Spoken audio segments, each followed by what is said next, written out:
ઘણા દર્દીઓ પૂછતા હોય છે કે અમને પથરી છે અને અમારે પાણી વધારે પીવું જોઈએ કે નહીં? તો જવાબ છે, જો તમને પથરી નળીમાં આવી ચૂકી છે અને નળીમાં પેશાબનો ભરાવો થઈ રહ્યો છે તો તમારે વધારે પાણી પીવાનું ટાળવું જોઈએ.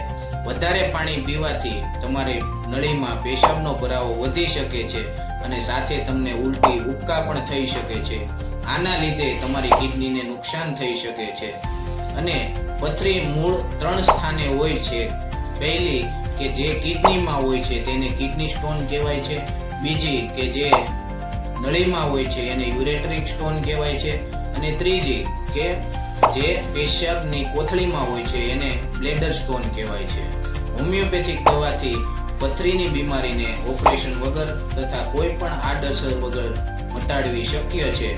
જો તમે પણ પથરી માટે હોમિયોપેથી દવા લેવા ઈચ્છતા હો તો દેવ હોમિયોપેથી ક્લિનિકની એક મુલાકાત અવશ્ય લો. ધન્યવાદ.